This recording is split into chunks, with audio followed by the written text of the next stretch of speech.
যখন আফরোজা আব্বাস নির্বাচন কমিশনের সামনে ওই যেটা হলো বিভাগীয় যে কমিশনার অফিসের সামনে 5 থেকে 6 হাজার লোক নিয়েছিল, আমি ডাক দিলে সেখানে 50 থেকে 1 লাখ লোক আসতো, তাহলে একটা রক্তাক্ত মারামারি হইতো, অনেকগুলো লাশ পড়তো।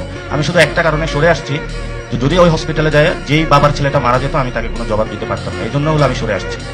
ইনশাল্লাহ এটা কিন্তু বাংলাদেশে বিচার হবে। এই নির্বাচন কমিশনের যারা এই নির্বাচনে নেতৃত্ব দিয়েছেন তাদের বিচার ইনশাল্লাহ ভবিষ্যতে আমরা বাংলার মাটিতে করব। এবং সাথে সাথে লোকাল গভর্নমেন্ট ইলেকশনে যদি এর থেকে কোনো বাজে পরিস্থিতি হয় সেটার বিরুদ্ধে আমরা শক্ত হাতে প্রতিবাদ করব। আমরা এখানে বাই কনস্টিটিউশন দেশের জন্য কাজ করতেছি। আমরা নির্বাচন কমিশনের প্রধানের বাসায় যাবো, খাবো, এটা পার্সোনাল সম্পর্ক। যারা নির্বাচন কমিশনার আছেন আপনারা আমাদেরকে দোয়া দিবেন, আমরা আপনাদের দোয়া দিব। কিন্তু যখন আপনারা একটা চেয়ারে আছেন সেই চেয়ার ধরে আমরা কথা বলবো। আর আমি এখানে যখন কথা বলছি আমি ব্যক্তি নাচের কথা বলছি না, আমি এনসিপির একজন প্রতিনিধি হয়ে কথা বলছি। আমরা যেটা বিশ্বাস করি সেই বিশ্বাসটা বাংলাদেশে ইনশাল্লাহ বাস্তবায়ন করব। এবং এই যে অপু ভাই আছেন, ওনার সাথে তো অনেক আগে কথা হয়েছে, তো ভাই আপনারাও দেখবেন যে লোকাল গভর্নমেন্টটা যাতে সুষ্ঠুভাবে হয়।